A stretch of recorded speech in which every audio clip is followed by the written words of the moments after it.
ikan gobi lainnya. Walah, ternyata sobat hutan si gober berkelahi dengan ikan gobi yang sedang kesasar, teman. Sudah, jangan bertengkar lagi. Bicarakan baik-baik kan bisa.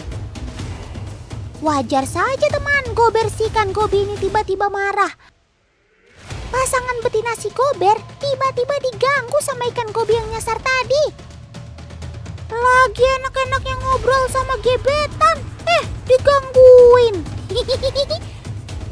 Kamu tenang aja gober, si betina lebih milih kamu tuh. Si ikan gobi betina sangat pemilih teman. Ia lebih suka dengan pejantan yang berbadan besar dan kuat. Kayak si gober ini nih, ikan gobi yang kesasar itu pun lari tuh. Hebat kamu gober, Otan juga gak mau macem-macem sama kamu deh.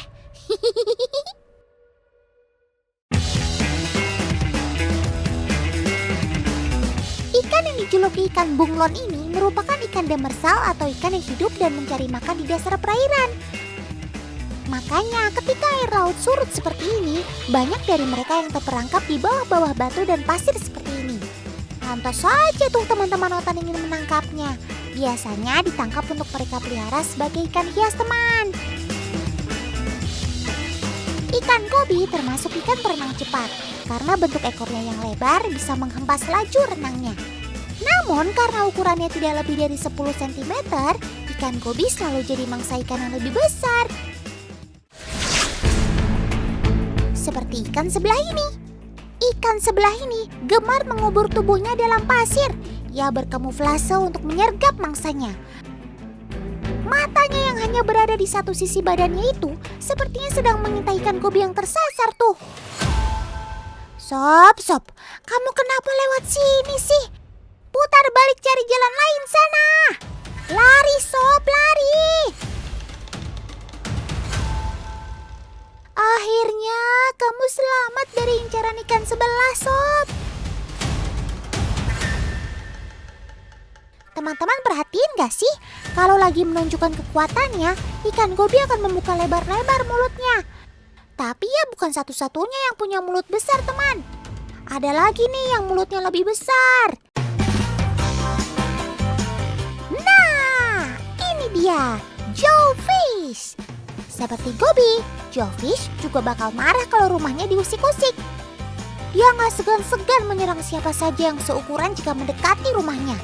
Ia akan lebih agresif ketika musim bertelur atau memijah.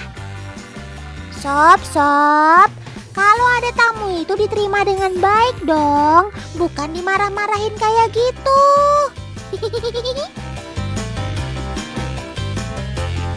Habisnya mulutnya dibuka lebar-lebar gitu, kayak orang lagi ngomel-ngomel.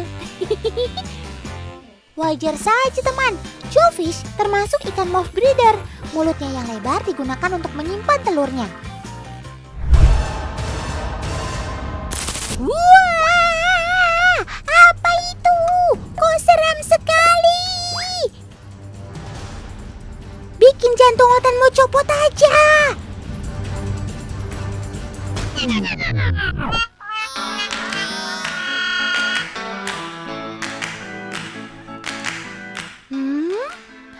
Sebentar. Melihat wajah Kak Felin dan Kak Monik barusan, kok Otan jadi teringat sama sesuatu? Tapi apa ya? Wah, tepat sekali. Wajah kalian mengingatkan Otan sama si ikan pepija ini. Atau lebih dikenal dengan sebutan ikan itik Bombay. Tuh lihat, sama-sama menyeramkan bukan? Bedanya kalau sobat Otan ini seramnya permanen. Jadi gak dibuat-buat ya.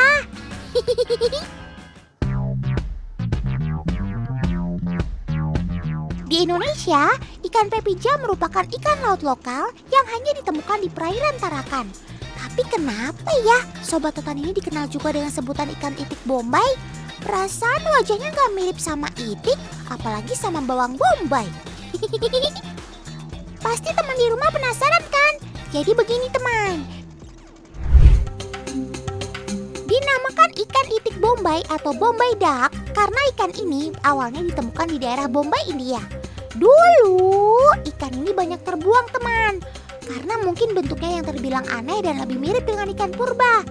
Tapi di tangan orang-orang Bengal, salah satu daerah di India, ikan ini ternyata dapat diolah menjadi hidangan yang sangat lezat dan disukai oleh para bangsawan Inggris, salah satunya Robert Clive. Awalnya ia sangat membenci bau menyengat yang berasal dari kereta surat yang ada di daerah Bombay, India, sehingga ia menjuluki ikan tersebut dengan nama Bombay Duck. Bombay adalah nama kota di India dan duck adalah surat dalam bahasa Bengali. Nah, jadi jelas ya teman, penamaan Bombay Duck atau ikan Bombay itik ini bukan karena bentuk atau rupanya, tapi karena proses awal ditemukannya tuh.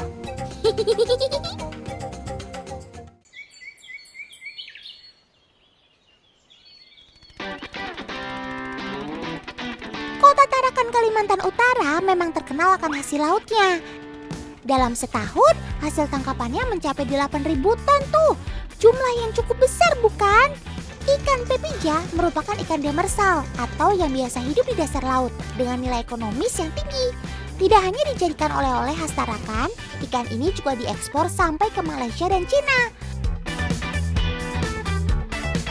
Biasanya ikan ini akan diiris tipis, lalu dijemur hingga kering sebelum dijual ke pasar ataupun dikirim ke luar negeri.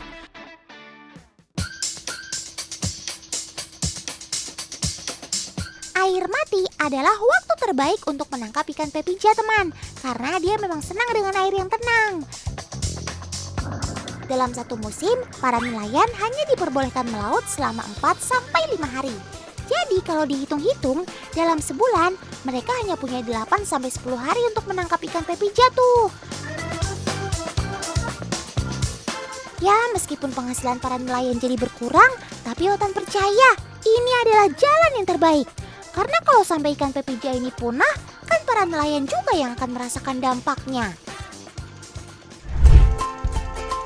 Di beberapa tempat, kemunculan suatu jenis satwa menjadi penanda datangnya sebuah fenomena. Sama juga seperti yang ada di perairan Tarakan ini teman. Kemunculan lumba-lumba bule atau albino menjadi penanda musim ikan pepija sudah tiba. Tidak hanya itu, bagi para nelayan, lumba-lumba bule ini juga menjadi simbol keberkahan teman. Sampai-sampai tidak ada yang berani mengusir ataupun menangkapnya. Bahkan para nelayan tak segan untuk berbagi hasil tangkapan ikannya dengan si lumba-lumba tersebut. Duh, so sweet banget sih kalian. Kalau melihat kerukunan antar makhluk hidup begini, Otan jadi merasa terharu.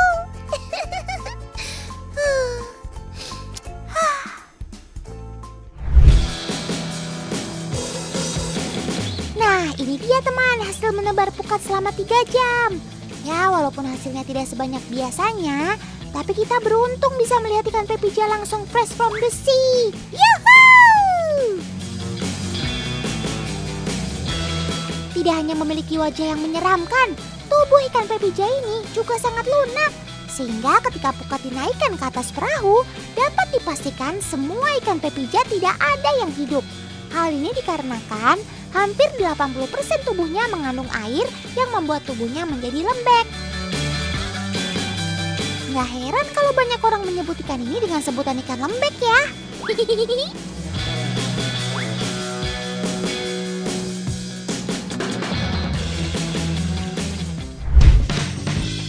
Sobat Otan yang satu ini memang tidak selembek ikan pepija. Sama-sama tidak memiliki sisik, tapi ia punya wajah yang eksotis dan imut loh teman. Kalian udah pernah lihat Sobat Otan yang imut-imut ini belum? Kalau diperhatikan, wajahnya seperti singa ya.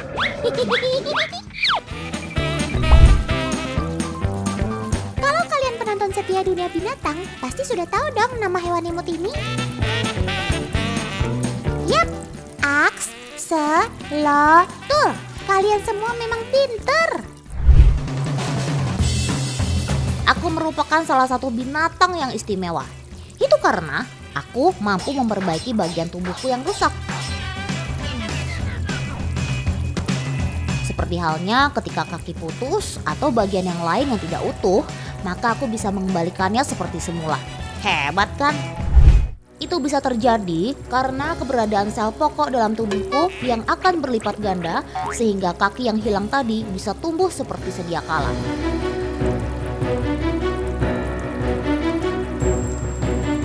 Waleh, Siapa sangka ya, di balik wajahnya yang lucu, tersimpan kemampuan ala-ala superhero.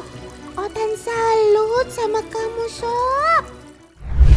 Yap, yang di sekitar kepalaku ini merupakan insang ya teman, bukan tanduk. Guna insang ini jelas dong untuk bernafas.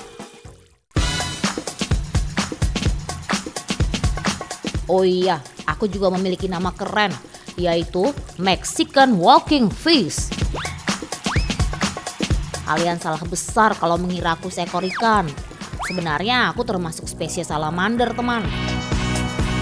Sebagai keluarga salamander, otomatis aku tergolong hewan amfibi. Selain itu, tak seperti katak, keluarga salamander tidak mengalami metamorfosis sempurna. Jadi, yang kalian lihat dari tadi ini sebenarnya hanya bentuk larvanya saja. Meski sudah dewasa, bentukku ya akan tetap menjadi larva seperti ini. Pantes kamu baby face lo tuh. Lawang badannya aja nggak tumbuh